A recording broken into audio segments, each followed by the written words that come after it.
Right. మరి ఏంటి అంటే నెల 20 రోజుల నుంచి కొట్లాడుతున్నారు మీరు పరిస్థితి. నేను ఈ రోజు వచ్చి రేవంత్ రెడ్డి మాట్లాడే వ్యాఖ్యలు చూస్తుంటేనేమో నిరుద్యోగం లైట్ తీసుకున్న పరిస్థితే కనపడుతుంది.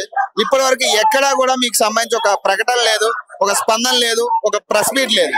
మరి ఎట్లా చూడాలి? మరి ఈ ప్రభుత్వ పరిపాలన ఎట్లా చూడాలి? దీన్ని తీసుకొచ్చింది మీరే, మరి దీన్ని దించుతారా మరి ఉంచుతారా? కాంగ్రెస్ పార్టీ గెలవడానికి నిరుద్యోగులే ప్రధాన కారణం. అది ఎవరు చెప్పినా చెప్పకుండా నిర్ణ సత్యం. కాబట్టి కాంగ్రెస్ పార్టీ గెలుపులో నిరుద్యోగులు ఎంత భాగస్వామ్యం అనేది రేవంత్ రెడ్డి గారికి బాగా తెలుసు. అయినా రేవంత్ రెడ్డి గారు ఆ విషయం ఇవాళ మాట్లాడిన విషయం పచ్చి అబద్ధాల మోసాల విషయం. ఎందుకంటే ఆ విషయంలో అర్థమే లేదు. వాళ్ళ మోతిలాల్ నాయక్ అనే వ్యక్తి ఎగ్జామ్ రాశారు. అతను ఎవరో చెప్తున్నారో, ఎవరు దీని వెనకాల ఎవరు మన కోచింగ్ ఇన్స్టిట్యూట్ ఉన్న వాళ్ళు 1000 కోట్లు 100 కోట్లు సంపాదిస్తారు. ఎంత పచ్చి అబద్ధం అనే విషయం. ఎవరో డబ్బులు ఇస్తే కూర్చున్నాడు అని చెప్తున్నారు. వీళ్ళందరూ డబ్బులు ఇచ్చి వచ్చే వాళ్ళ ఇట్లా డబ్బులు ఇచ్చి వచ్చే వాళ్ళు పార్టీ కార్యకర్తలు అవుతారు. వీళ్ళు నిరుద్యోగులు. వీళ్ళకి చాలా అంటే ఎట్లా కష్టపడ్డారు అంటే వీళ్ళే ఒక బస్ యాత్ర మేమే, ఎవరో కాదు మేమే కాంగ్రెస్ పార్టీ కోసం ఒక బస్ యాత్రలు కట్టుకొని ఊరు వాడ పల్లె పట్టణం కాళ్ళకు బలపాలు పట్టుకొని తిరిగినాం. ఆ గెలిపించిన వ్యక్తి కనీసం మమ్మల్ని ఒక డెలిగేట్ కి ఒక నిరుద్యోగులతో చర్చలు పెట్టడం మాకు సంబంధం లేకుండా ఎవరిలో మధ్య వ్యక్తులను పిలిపించి మాట్లాడిపిస్తే మా సమస్యలు వాళ్ళకి ఏం అర్థం అవుతాయి? వీళ్ళు బల్మూరి వెంకట గారికి ఏమైనా నిరుద్యోగ మాకు తెలియదు కదా ఆయన గురించి. మీరు ఏమైనా ఉగ్రవాదులా? పోనీ మరి మిమ్మల్ని ఎంత ప్రొటెక్ట్ చేయాల్సిన పనే ఉంది? మీరేమన్నా ఉగ్రవాదులా, లేకపోతే తీవ్రవాదులా, లేకపోతే గన్స్ వేసుకుని తిరుగుతున్నారా? ఏంది మరి? వాళ్ళు ఉక్కు పాలతో అణిచివేదామని చూస్తున్నారు ఈ నిరుద్యోగులు కదా.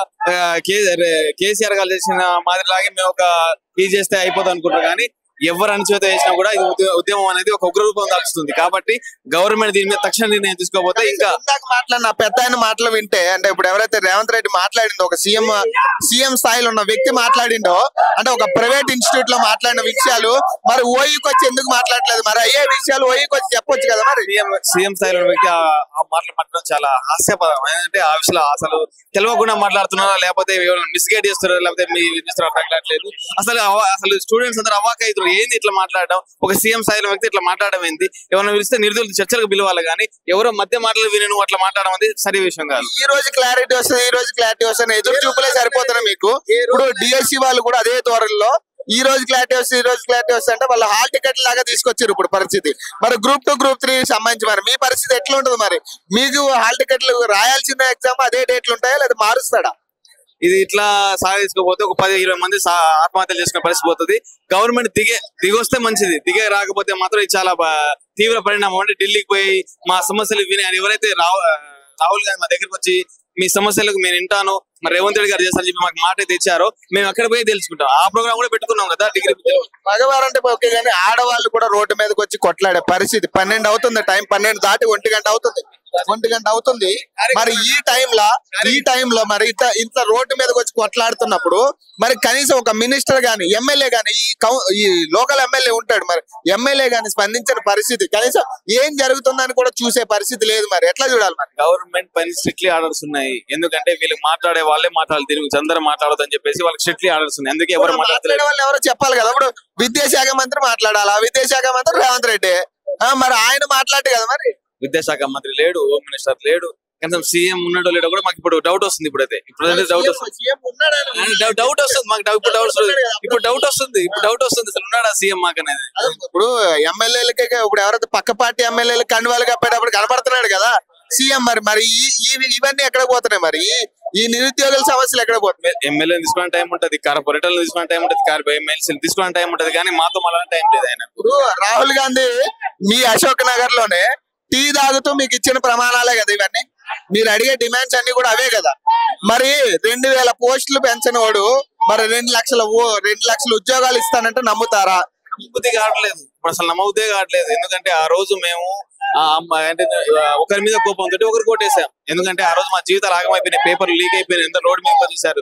వీళ్ళు ఏం చేయలేని అసహనాన్ని వ్యక్తానికి గురయ్యారు. కాబట్టి వాళ్ళ పిల్లలందరూ బయటకు వచ్చి ఈ పార్టీ మారితే గానీ మాకు మా భవిష్యత్తు ఉంటుందని చెప్పేసి అందరు ఇలా కాంగ్రెస్ పార్టీ ఓటు గెలిపిస్తే పరిస్థితి మారలేదు. అట్లా ఉంటుంది. నిరుద్యోగులు ఉన్నారు మరి కొంతమంది, మరి మాట్లాడదాం. మరి వాళ్ళకి ఏమైనా నమ్మకం ఉందా?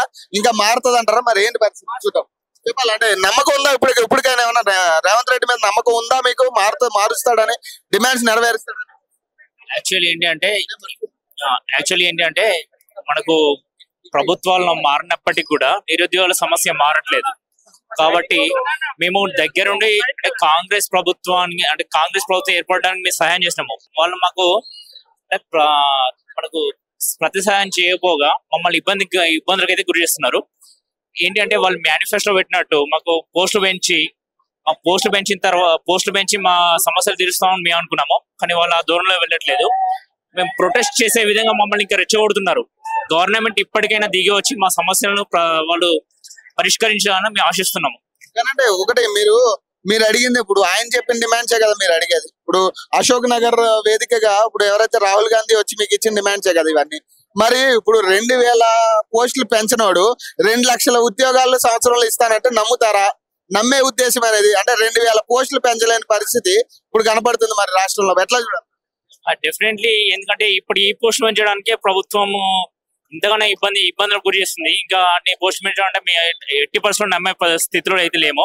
ఇంకోటి ఏంటంటే మేము మొన్న టీఎస్పీసీ దగ్గర మా ఒక సమస్య విన్నవించుకుందామని వెళ్ళాము.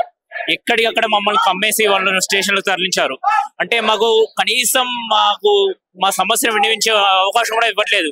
సో మాకు పరిస్థితి లేక మా అశోక్ నగర్లో నిరుద్యోగులు అందరం కలిసి మేము మా సమస్య విన్నవించుకుంటున్నాము. సీఎం స్థాయిలో ఉన్న రేవంత్ రెడ్డి గారు అడ్డ కూలీలు అని అది అని చాలా అవమానకరంగా మమ్మల్ని ఉద్దేశించి మాట్లాడారు. అది ఎంతవరకు అది కరెక్ట్ కాదు.